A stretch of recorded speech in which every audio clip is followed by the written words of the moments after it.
Hello, everybody. Hello, Bristol.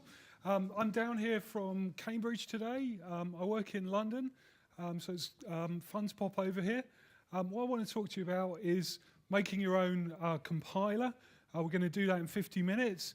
The background to this is I've worked in finance. I used to work in games, and I've built quite a few compilers, parsers, code generation steps. So some of this may be useful to you. Maybe you won't go and build a compiler, but maybe some of what I show you, you might be able to build out into your own systems. Maybe you want a parser to do your fancy search. Maybe you want to do some sort of meta programming and code gen. So it may not be the whole thing. The backstory is I was teaching my 5-year-old to program with a language called Small Basic. And it was quite a good language to start with. You could draw turtles on the screen. And he did really nicely with that. He built some houses. And he wanted to have like a village with lots of houses of different sizes. So, okay, we'll parameterize that with a function. Small Basic doesn't have functions. So that was a bit of a pain. So we'd have to do global data. So at that point, we switched from Small Basic over to a language called F#, and he was much happier there because he could have a function and call it with parameters. But I was kind of disappointed with that. And a couple of years later, I came across a new parser technology, which I'm going to show you today. And I was like, maybe I could just rewrite that Small Basic and put functions in and some other useful things so I could teach the kids a bit more. And so I did, and it elapsed about 24 hours.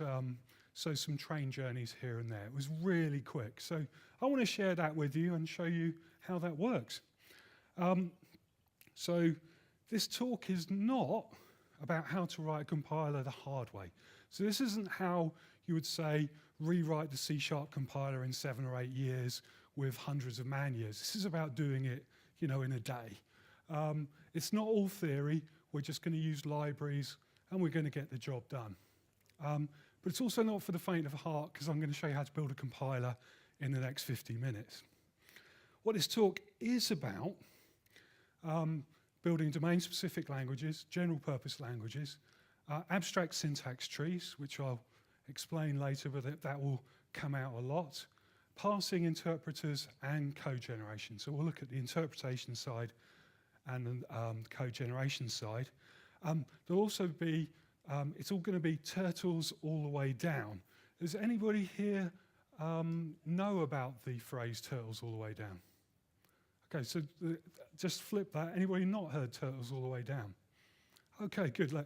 So if anything, you're going to learn that today. So the phrase comes from a lecture on astronomy, I think around early 20th century.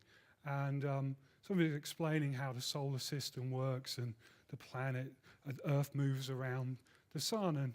And at the end, somebody stood up and said, "That's very good, laddie, but everybody knows the Earth's flat. So what's holding up the Earth? A turtle. And what's holding that turtle up? Well, it's turtles all the way down." And this talk will be turtles all the way down. So, okay. I'm going to not spend a lot of time on language design because I think that's kind of the popular choice these days. I think language design is considered optional. When we look at our general purpose languages, there's a number of options. You've got ad hoc, so you start with something like personal home pages and then just keep adding stuff to it. You've got JavaScript, which was designed in a couple of weeks.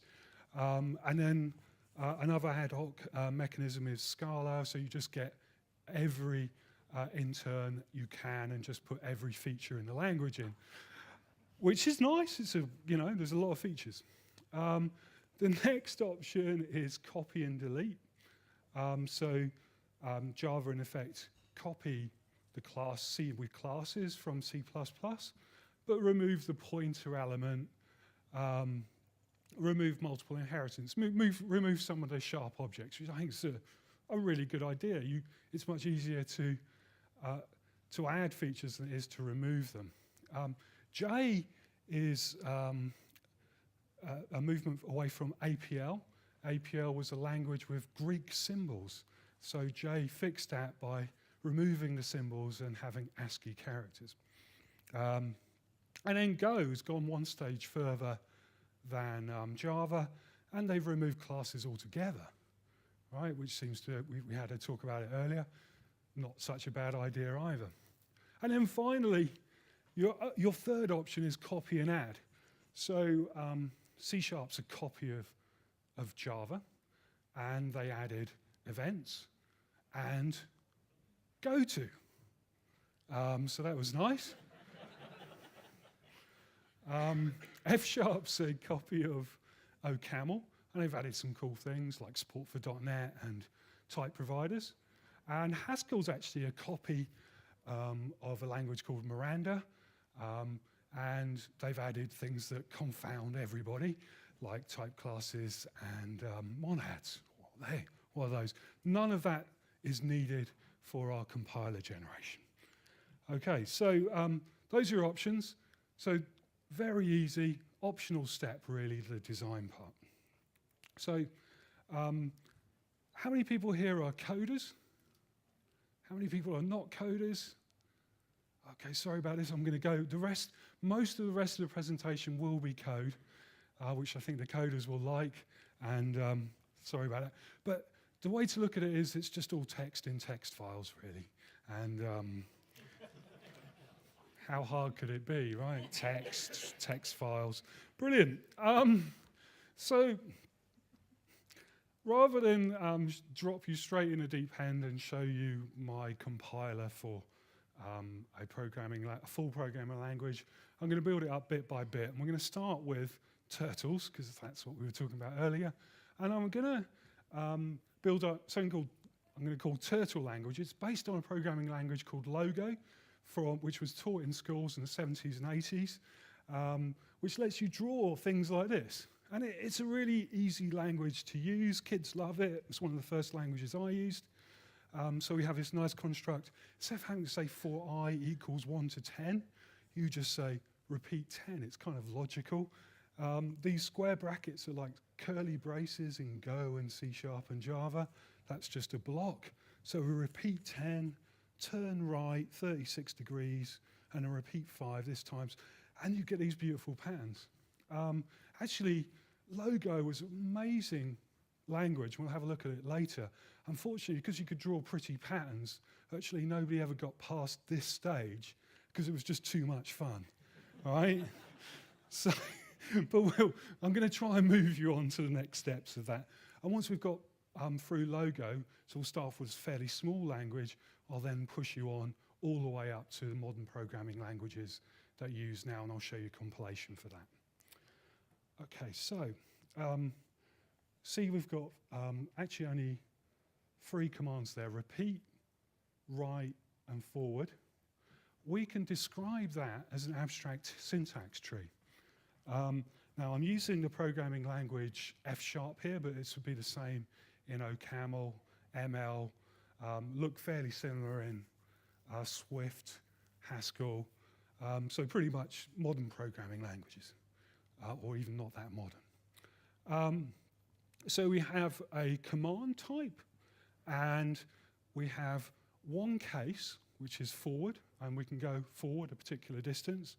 We can turn at a certain angle, and we repeat a count, and then we recursively define a list of commands, so the block. And that's it. That's all we need to describe, those 4 lines, to describe the abstract syntax tree. And this isn't a huge difference from a full programming language, as I'll demonstrate later. Does that make sense? If not, don't worry, we'll keep repeating it for a bit. Okay, so this is the hardest part of the presentation for me. I am now going to try and switch out of PowerPoint. So that's my youngest son there. He was presenting at NDC Oslo earlier in the year, and he'll be speaking at Vilnius next month.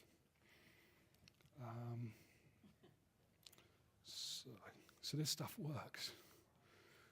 Okay, now hopefully, right, okay, we've got we've got up a development environment. So, just make it a little bit bigger. The code I just showed you, this is real code. There's like no hidden bits. And if you were going to try and do the same thing in, say, Java, you would have an abstract base class, right, in one file, on some enterprise namespace somewhere. Then you'd have a concrete implementation called forward with a constructor and an argument called, a property called arg. You do the same for here, and 4 files later you would get to this point. I'm trying to write this in 24 hours, not 24 years. So I'm going to use a language that makes it easy for me to define abstract syntax trees. This is kind of common. Facebook's hack language, which is typed PHP, that's implemented in OCaml. Okay, Facebook again, they have a typed JavaScript. Again, they've written the parser in OCaml. The company I work for, SimCore, which is a finance company, we have a typed version of APL, or a typed parser for APL, because that's kind of important. And that's written in F#. So these kind of languages with easy definitions of abstract syntax trees are used by people who want to get things done. So I define the abstract syntax tree, and I'm going to write a little interpreter here. So once you've, I'll just make that slightly bigger. I can now pattern match over that tree. So we have a command comes in that says it's forward. Then I just ask the turtle to move forward by that much. Right? So I'm pattern matching on each of the elements. If it's a turn, I update the turtle with the angle. And if it's a repeat, I just recursively perform the operations, which could be any of these. It could be a forward, a turn, or another repeat. And a few lines later, I'm able to interpret that AST, right? So no visitor pattern. And at this point, the code in comments is what I'd want to be able to pass turtle, but this is what it would end up as. It would just say, we'd have a repeat block with these values. So it's quite close. We're already almost at having our logo language inside our programming language. But the next stage I'll show you is to pass the text out and convert it into this form. So again, I'm wanting to go fast. I just want to try things out quickly. So I can see if I repeat 36 times, turning 10 and going forward 10, I get a circle. So I've already got an interpreter, and I'm just missing the parser. And if I go for this one,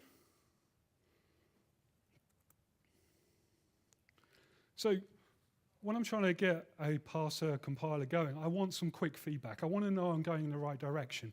What I don't want to do is define the wrong abstract syntax tree, get a year down the line, and then have to rewrite everything, right? I just want to get that feedback point. So once I've got that, next stage is parsing. Now what you could do is write by hand a parser in C and cover each byte. The other option is to use a parser library. The library I'm using here is fparsec. I'll just push that in. And this gives me really fast feedback. So if I want to write a parser, let's just make that slightly bigger for you. For the forward command, it's basically one line of code. For forward, I'm expecting a string with the word forward, that's easy, some spaces, and then a floating point value. Does that make sense? So how easy is that? And instead of like writing lots of weird code, I can just try it out. Oops, if I didn't have an error.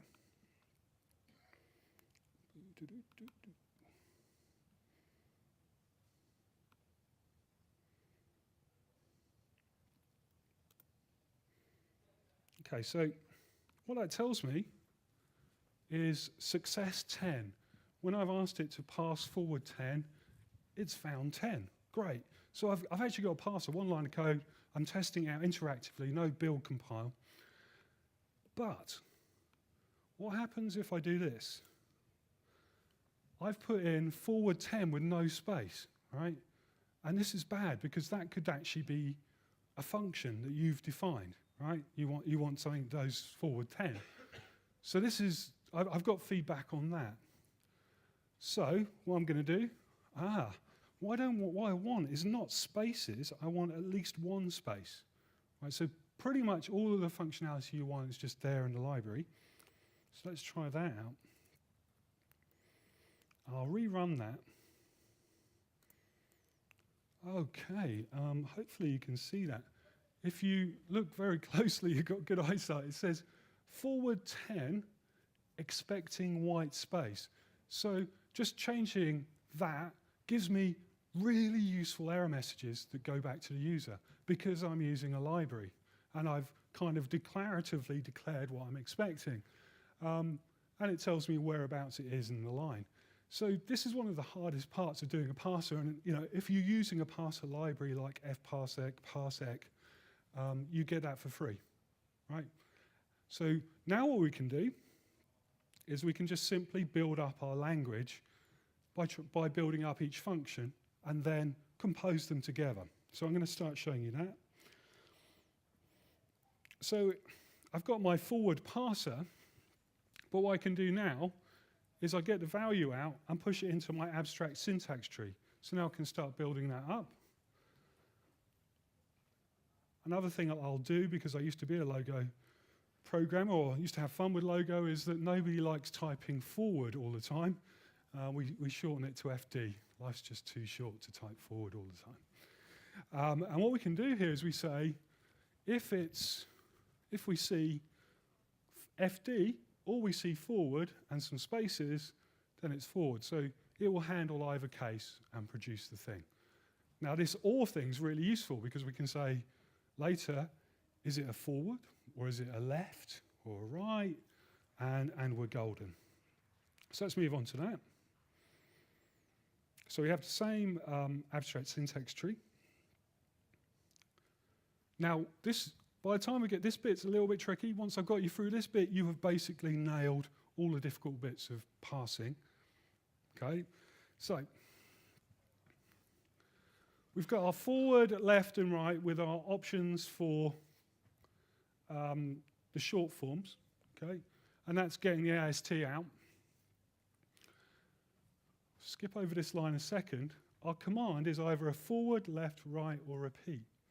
Okay, that's kind of easy to compose, easy to understand. And I'll go back up to this line. The tricky bit here is our repeat could have a repeat inside of it. Right, so we've got our recursive issue. Yeah, a repeat could have a repeat. So what we do is we forward declare it, and then we can just define it later. So we can break out of that recursion. Then we have our blocks. Remember, you'd have curly braces in C# or Java or Go. Our JavaScript, here we've got square brackets because it was the 70s. Between two square brackets, many commands separated by spaces. Done. Right? And so our repeat has at least one space, a number, some more spaces, and a repeat block. And I've defined a language. That's the entire parser. So now I can define, just pick that up.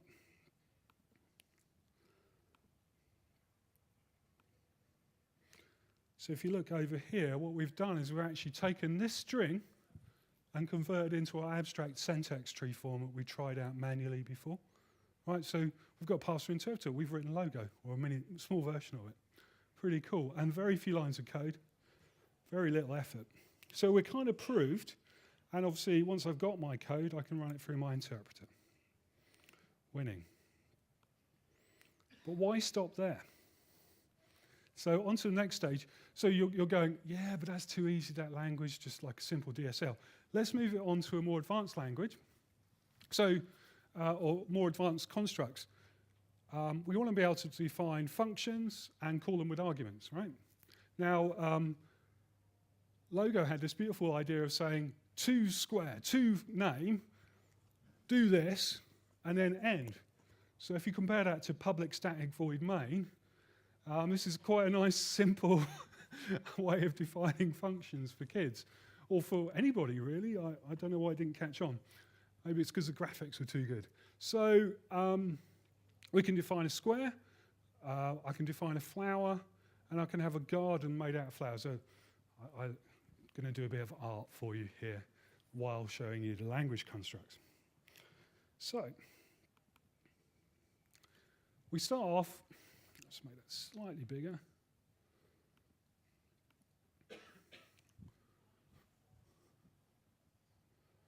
We have the same constructs we had before.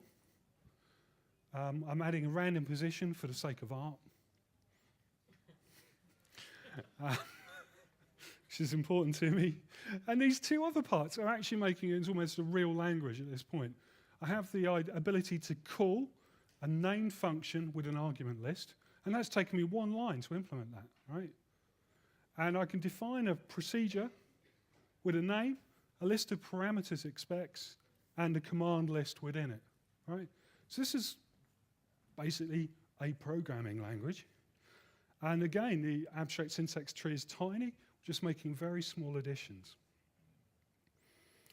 So, let's see.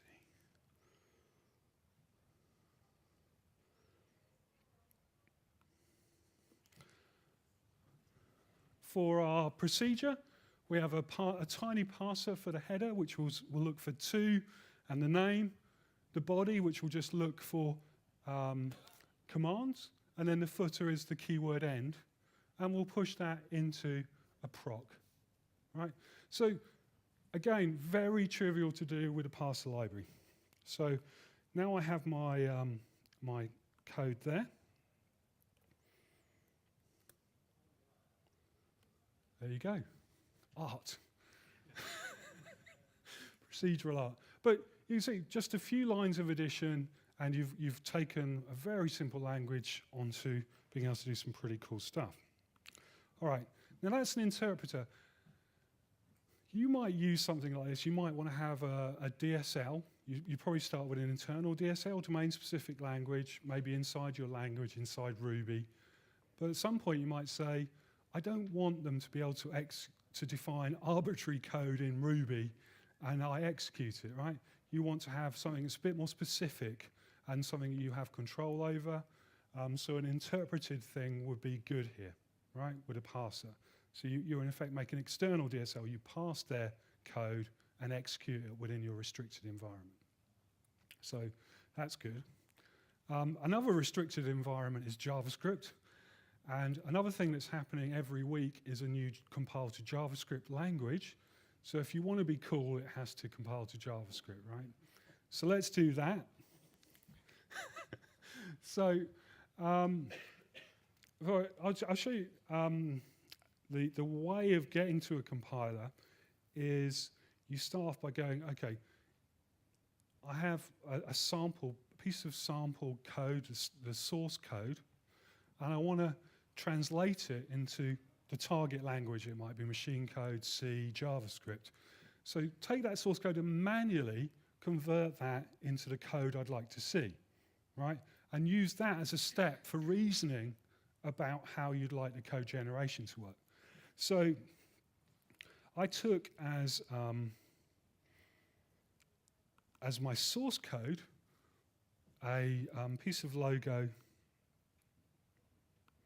that draws a fractal tree, okay? And then I coded that up manually in JavaScript, right? What the ideal output would be. I'll show you that. So to do that, I just used a HTML canvas, and I had to make a small set of library functions, one for forward, I actually added back, left and right. And then this is I've just commented in the code from logo and written out what I think it should look like. So it's a recursive call. When the depth gets to 0, we return. And then we do call forward, right, and recursively call a tree. Right, so I've got a fair idea of how it would look. And then all I need to do, I've already passed my language. I've made a few additions, which I'll talk to you about in a sec. What this means is when I pass over, before, remember when I saw forward, I would actually invoke immediately in the interpreter forward. All I have to do for my compiler is printf, format a string with the word forward in. So compiling to C or Java as source code to source code, is a piece of cake. And so I've got the ability to set pens. If I see repeat, I just generate a for loop. Right? There's a few little tricks. I don't really know JavaScript that well. So every time I need to get a new variable, local variable, I just generate a brand new one. I don't know how scoping works. Does JavaScript? Who knows? So I just, it's a common trick. You'll see it in a lot of generated code. But literally all I'm in effect doing is copying and pasting from the target sample I've made and then just parameterizing it, right? So it's actually incredibly easy. And I'm using the pattern matching, so I just say, oh, I have to make sure that one works. And when you use something like F#, if you forget to cover one of the cases, it will give you a compiler error and say you aren't covering that particular step. So that's kind of nice. You get an exhaustive match over it. Putting all that together,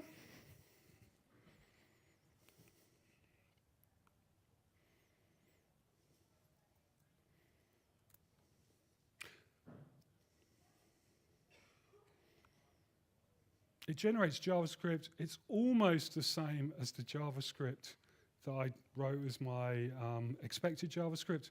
And now I have a logo to JavaScript compiler because that's what the world needs. So I did say I'll come back to some bits just quickly. This is actual code that gets generated. Here, instead of returning early return, if I have an if statement, I just put curly braces, so I don't have to worry about the small condition, right? The condition where I just have one, I just always put the rest of the statements in curly braces, just easier. But apart from that, it matches my ideal scenario. So that's what came out. What we've also done here is scaled up the language a little bit. So let's just start there. Now we're actually moving on to a pretty fully functional language. I've added the ability to do arithmetic, right? So I've added add, addition, subtraction, comparisons, and logical statements. So basically what JavaScript does, right?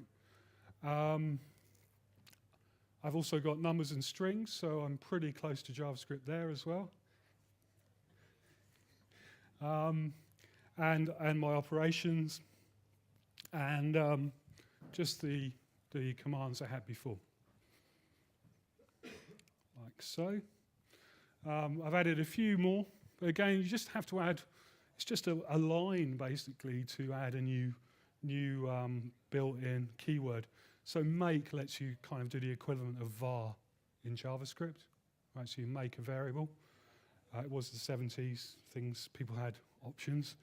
And this is if is a condition, and then the commands to do if it's true, and then stops are in effect our return statement. All right, so it's starting to feel like a real language, okay? So the next step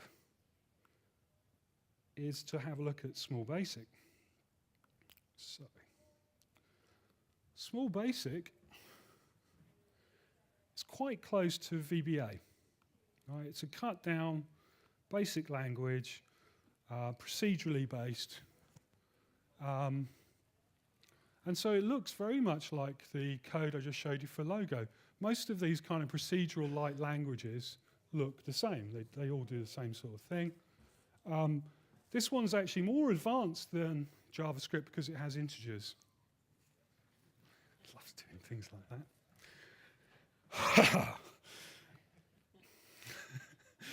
And now what we have is slightly, I showed you briefly, we have this idea of an expression, right? So an expression could be 5 times 5, right? Or 5 times 5 plus 4, and then maybe the value at array 6, right? So you have this kind of, this is where the abstract syntax tree becomes quite tree-like. And in our procedural languages like C# and Java and so forth, you also have a set of instructions. So we can assign values, set array values, for loops, while loops.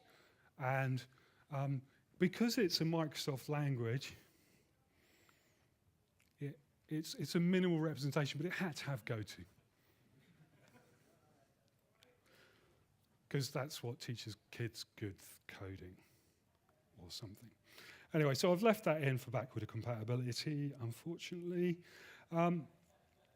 But you can see, so that abstract syntax tree is not a million miles off JavaScript, and I'll show you how I adapted that to implement C# later. And then here I've got an interpreter again, so in effect I'm doing the same thing I'm doing with logo.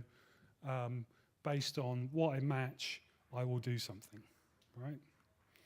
So before I ran into doing a parser, what I wanted to do was make sure my abstract syntax tree made some sort of sense, okay? So the way I did that was write an interpreter again, and also I just wrote an internal DSL so I could write out my code.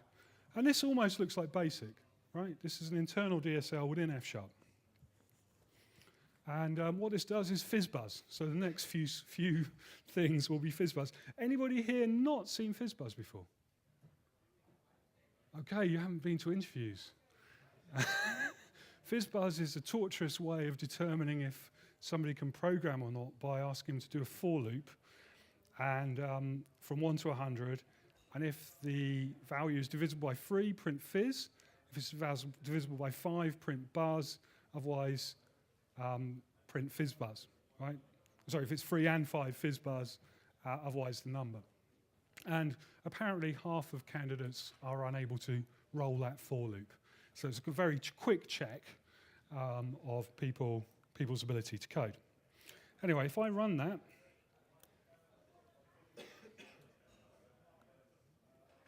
it generates the, it shows the abstract syntax tree from my DSL, and there's the fizzbuzz. Okay, so at that point I'm like, okay, I'm good. Things are looking good. I can now move on to the next step.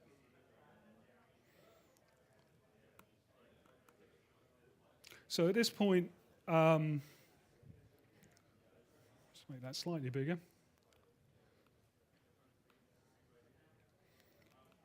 I define the abstract syntax tree again. Now, if any of you have been watching closely, you'll notice this is actually almost identical to logo, what we've seen before, which we just built out of a few lines. Yeah, we've seen that already. The parser is also very similar to our logo parser, so we can find the for loop. In the for loop, we expect a for, followed by a set operation, a to, followed by an arithmetic operation, and then an optional step. So again, it's kind of like one line per keyword in the language. And I compose those together and say, I'm expecting a from, a to, and an optional step, and then I'll construct the abstract syntax tree with those. While loop's a bit simpler. We just have expecting a logical operation like a is less than 5, and that's it. The parser's done. So I just built up each keyword, just as before, and then I drop them in a big block here. Here's all my keywords. All the instructions would be these. It attempts to parse them and picks them. Otherwise, we get the error message for free, right? It'll give a nice error message saying I was expecting this and I got something else. Okay, which means I can now write in horrific small basic my fizzbuzz. I can pass it and execute it. Oops.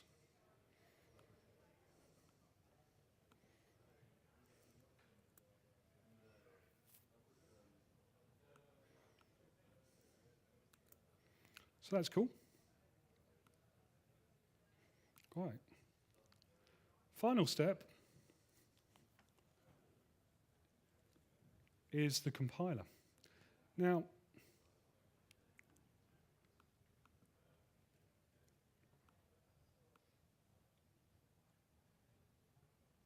previously I've shown you the code gen to JavaScript. I'm going to compile it to .NET IL code now.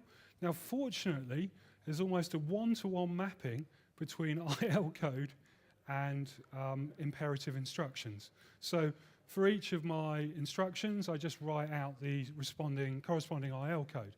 So if I have a Boolean, which is true, I write 1. That's what it's represented as in IL.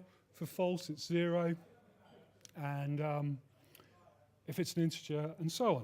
So it's basically, again, I just do the pattern match where I was doing sprintf before. Now I just emit IL code. Now that's a bit crazy. You can see it gets a bit weirder at things like get@. Now the secret source here is the same as the JavaScript one.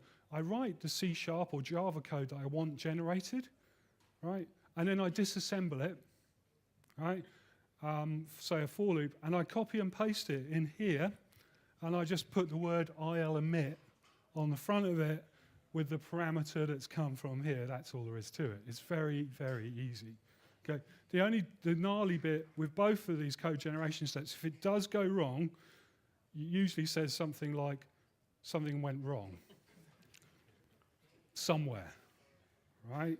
But again, what we're doing is we're not pre-writing the world, we just build it up step by step, instruction by instruction, and we know that it would be just that bit that we've just done, and we need to rethink about it. And that's how you can build a compiler really quickly. So I wasn't quite happy yet. So remember, I wanted to add functions. So at this point, I went back.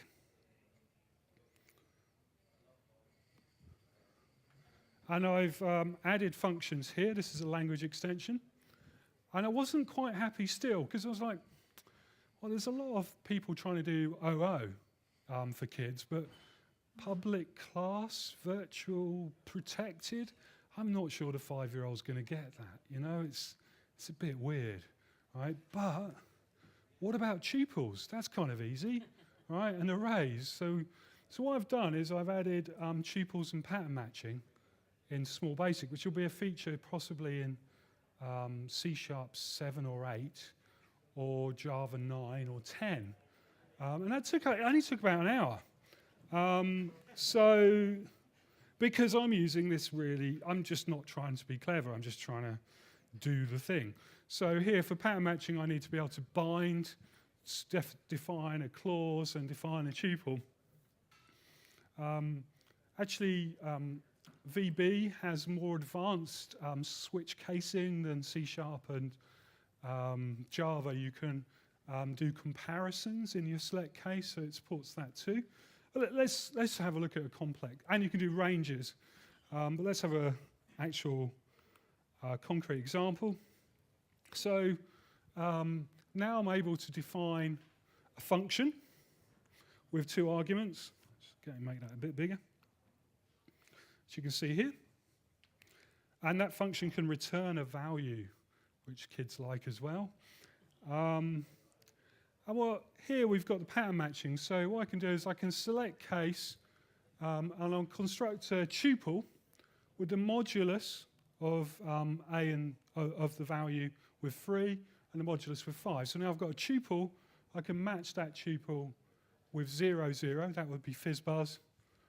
0 and any value, fizz, any value and 0 buzz, else A. So you've actually got a readable fizzbuzz in a kid's language written in under 24 hours. Fantastic. And let's just show you that. So this was one of the first kind of exciting points.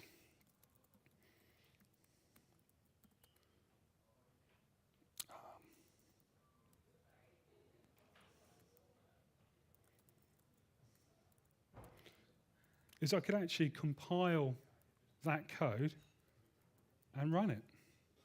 And that's actually doing FizzBuzz using pattern matching and tuples, right? But that's kind of command line. The next step was how compatible was my language? So I downloaded a bunch of small basic programs from the webs and tried them out. So this is a turtle game written by a guy in Japan. I'm just showing you the source code there. So this has been compiled, turned into a .NET assembly, executable. I'm now running it and playing a game. So it's completely backwardly compatible, but I have the ability to do functions and pattern matching.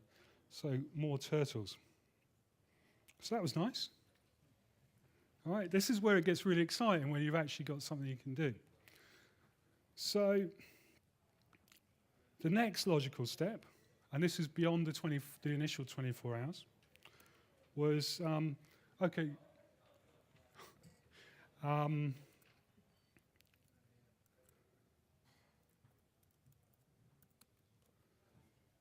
I built a programming language.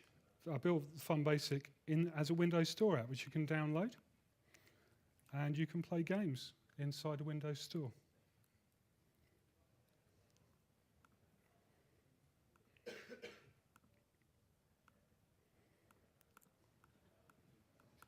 Right? Which is kind of nice. Now, the nice thing about that is that kids can actually look at the source code, edit it. Oh, actually one there. And it has IntelliSense, just like in your editor. Just going to do one last thing. So this is all good. I was stuck on the train last year. There's a lot of snow on the train, so I had about 3 hours. And I was like, okay, I wonder how hard it would be to take, to write C#. And so I took the small basic one, and you can still you've got values, variables, so that's all the same. I just have to add infix, prefix, and postfix operators, a few more commands.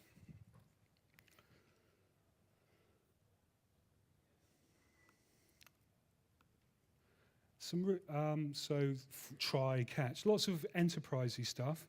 Some really hideous things like protected and so forth. And what that leaves you with is after about 3 hours, I had a parser adapted from the small basic code, which parses C#1. And it can do all this kind of nasty enterprise code.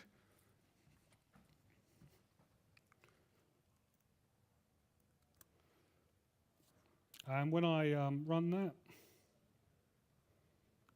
it pushes it out to the abstract syntax tree. So you can see the abstract syntax tree for that code with the namespaces and so forth.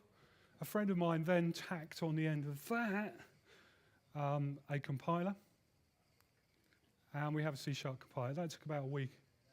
So what I'm hoping to show you is if you take lots of shortcuts, which are very good shortcuts, you can have a parser that compiles a full language with error messages and a compiler in a matter of a week, right?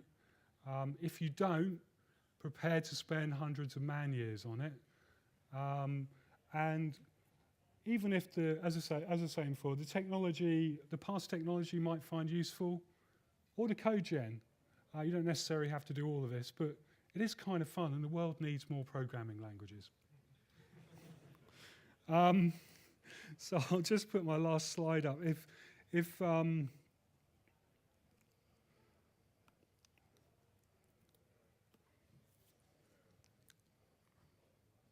anybody has any questions on this, now's a good time. Yep.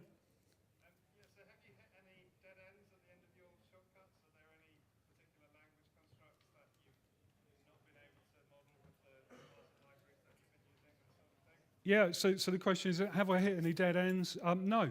And in fact, we've been able to do some very interesting things by a bit like adding pattern matching and tuples trivially by having a nice simple representation of the abstract syntax tree. So if anything, it's just better. Performance is also really good. Possibly not good enough to roll out, for 1 million developers, but for most enterprise users, it's more than adequate.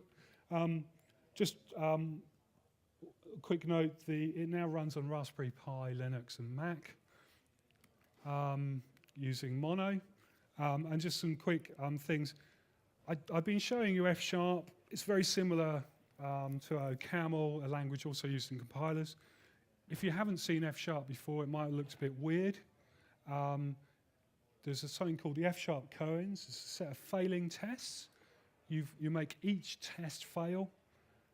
Each test is failing. You make each test pass. By the time you've finished, you'll have learned the language. It takes about an hour and a half. So it's probably better to spend an hour and a half learning a language like OCaml or F# than 10 years trying to do it in an inappropriate language. I don't want to emphasize that too little. That's available on GitHub if you just search for F# koans. There's a tryf#org website where you can learn some more advanced things. It's available free and has IntelliSense in the browser. I haven't done any selling yet, so let's quickly do that. And more on F# stuff. If you're new to F#, if you've got a taste for it, the book of F#'s got a rock star on it, so that's what you want to buy. I've heard good things about it. F# Deep Dives is a collaboration book I've worked on, and we have things like how to write your own parser, how to write your own trading system, how to write a huge social networking game system, that kind of thing. So instead of hello world apps, it's recipes from people who've built large, successful, functional applications there. This book, Programming Language Concepts, taught at universities across Scandinavia and a little in the UK. And this teaches you how to write your own compiler, your own parser, your own garbage collector, and all those other trivial things in computer science. And that's taught to undergraduates. It's about 230 pages long. All the examples are in F#. Really good book if you're interested in knowing what's underneath the concepts you're using in your platform. And I am done.